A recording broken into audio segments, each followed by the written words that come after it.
Hey everyone, Tenja here, and in today's video, we'll be looking at October 8th to October 14th and see what I got up to in World of Warcraft. I continued working on bringing my level 70 characters through the Dalaran opening storyline.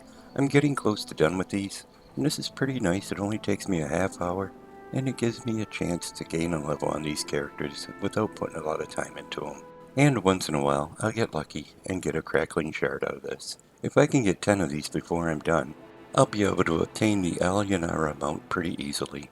Also this week, I finished leveling another character. This time it was an Orc Warrior. So if you're keeping track, I have 4 warriors done now. A Paladin, a Hunter, and a Druid. Next week I'll probably work on something a little different and mess with my Warlock.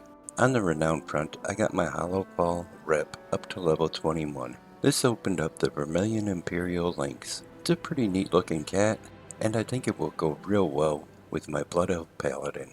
I also started working on the level 8 Delves last week, and I have been enjoying them, so I think I'm going to just keep with those for a little bit. I'm not sure when I'll push up to 9s, or if I'll even push up to 9s. 8s give me pretty good gear, and overall, I'm really enjoying them. Finally, I did make it into my weekly mount farms, so let's take a look and see how I did on them.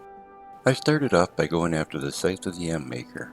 For this I head over to Antorus, the Burning Throne, and since I need the red version, I do it on Mythic. Once I got over there and made sure I was set to Mythic, I headed in, and I worked my way back to Argus the Unmaker. Taking him down gave me attempt number 129 this week, but I didn't see the Scythe drop, so I'll be back here next week. And now I headed over to my first mount farm, and that was for the Ny'alotha Allseer. This drops in Ny'alotha, the Waking City, and again you have to be on Mythic. But once I get over there, I make sure I'm set to Mythic, I head in, and I work my way back to Ny'alotha the Corruptor. Taking him down this week gave me attempt to number 16 on the mount. I didn't see it drop, so I'll be back here next week. Next up I headed over to the Sanctum of Domination. Out of here I'm after Vengence. And again, this is another one that needs to be done on Mythic, but it's one I can't solo, so I need to get a group for it.